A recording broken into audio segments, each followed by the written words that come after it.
Another issue is the need to ensure that the skills and talents within the service are properly harnessed for optimum performance.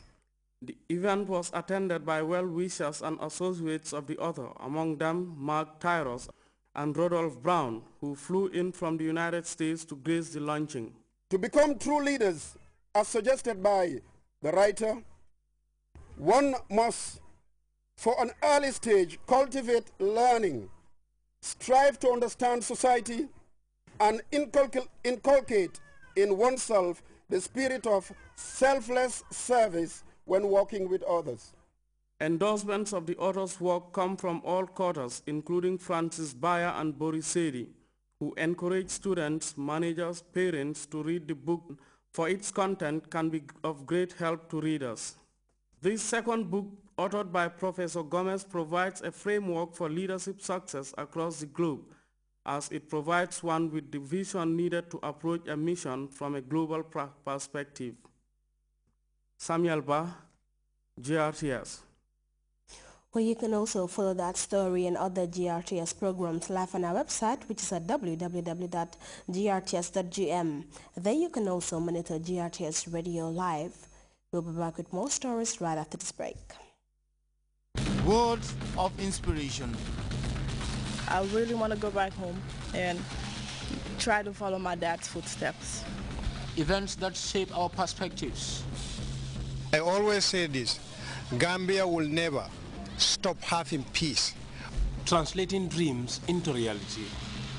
The rights and opportunities of all women and girls deserve our attention and our support. On Weekend Spectrum, we try to follow spectrum of stories focusing on human interest angle and make you wonder what's next. Well, 8 books, that's a huge collection. Every weekend at this time on GRTS. Welcome back. Former Egyptian president is clinging to life after suffering a bout of strokes that reports say left him in coma. Family and medical reports close to Hosni Mubarak say the former president was helped to survive his latest health condition through a life support machine. Mubarak's own health problems come at a time Egyptians struggle towards a new era. We have details of that story in this report. There was uproar at Cairo's Tahrir Square Wednesday after Egypt's national press agency announced that former President Hosni Mubarak was clinically dead. Egypt is facing a period of political chaos. We don't need anything from him or his family. We want them to leave us alone because we've had enough of them. There is only one Hosni. There are millions of people who copy him, and if we want to get rid of Hosni, we should get rid of these people. Later reports announced Hosni Mubarak is unconscious and is on life support in a military hospital in the capital, Cairo. Ever since 84-year-old Hosni Mubarak was ousted from power last year, his health has been in steady decline. He's reported to be suffering from depression, high blood pressure and other health problems. Tensions run high when Mubarak supporters and opponents meet. I came here today to say Mubarak is a great man. He fought to bring peace to Egypt. Everyone is thinking about the money he's supposed to have stolen, but they forget about his great achievements. Others say Hosni Mubarak's eventual disappearance could restore calm. If Mubarak dies, the situation is sure to calm down because the Egyptian public wanted Mubarak to be sentenced to death when he only got 25 years.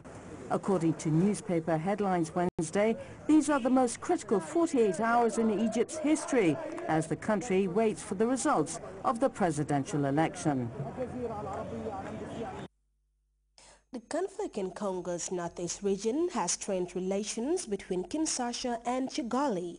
The DR Congo blames the army mutiny led by renegade General Bosco Ntaganda on Rwanda, allegations vehemently denied by Kigali.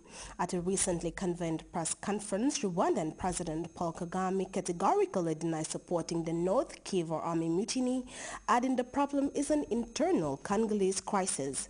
We have details in this report. In Kigali on Tuesday, Rwandan President Paul Kagame told reporters that neighboring Democratic Republic of Congo should take responsibility for its own problems. Officials in the DRC have accused Rwanda of supporting and arming rebels in the east of the country, who are led by Renegade General Bosco Ntaganda. Kigali has denied the accusations. I don't manage Bosco, I have nothing to do with him. That's number one. Number two, the international community pays MONUSCO. They have a force in DRC. First of all, you should be asking yourself, what are these people there to do? Kagame said the army mutiny in the DRC is an internal problem and is not an issue between the two countries. The Rwandan Minister of Foreign Affairs, Louis Mushikiwabo, met with President Joseph Kabila in Kinshasa, and the message was clear. The message at the highest level, at the level of the two heads of state, is clear. There is an agreement such that Rwanda will assist as much as possible the Congolese in their efforts to stabilize the situation. The delegation led by Mushikiwabo also met with his Congolese counterpart and the leader of the armed forces of the Democratic Republic of Congo. The talks during the 48-hour visit to Kinshasa were considered productive.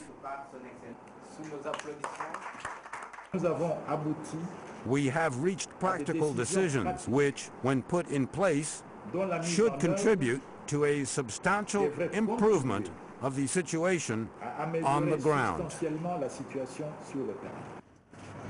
The newspapers in Kinshasa suggest that the diplomatic visit by Rwandan authorities was a way to dodge international pressure on President Paul Kagame.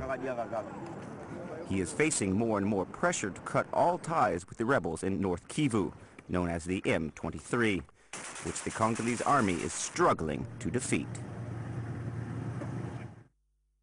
And from that, we take a look at the weather report by the Central Focus Office.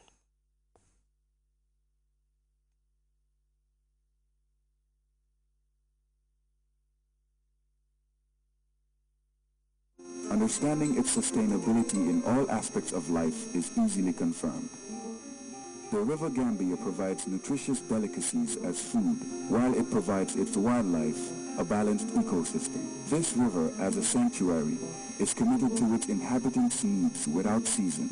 And as you travel along, all these values are replicated in one company, Elton, just like the River Gambia, leads in its commitment to values that matter most. Elton, championing the vision for a new generation.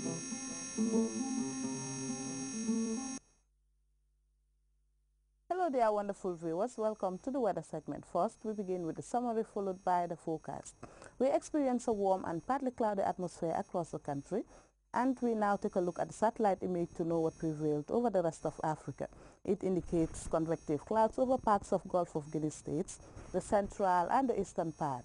Elsewhere indicated clear skies and stable conditions. For the forecast tonight, we'll be expecting partly cloudy to cloudy atmosphere to prevail over the entire country, with chances of isolated rain and or thunderstorm over places. The day tomorrow, we'll be expecting fairly humid, partly cloudy to cloudy atmosphere to prevail over the West Coast region, whilst over the inland areas, we'll be expecting warm, humid, cloudy, partly cloudy to cloudy atmosphere to prevail during the period. Light, gentle westerly and southwesterly breeze will dominate the flow over the West Coast region and over the inland areas respectively. Morning temperatures will vary between 24 and 26 degrees Celsius, whilst afternoon temperatures they will vary between 31 and 37 degrees Celsius. For those going to sea, we'll be expecting a low tide of 0.28 meters at 4:36 a.m. and also 0.33 meters at 5:13 p.m. For the high tides, we'll be expecting 1.74 meters at 11:07 a.m. and also 1.46 meters at 11:18 p.m.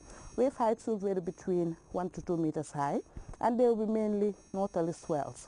The sun will rise at 06:35 and will set at 19:38. It's now time to take a quick look at the international forecast, and from the Central Forecast Office, I am Hadi Choi.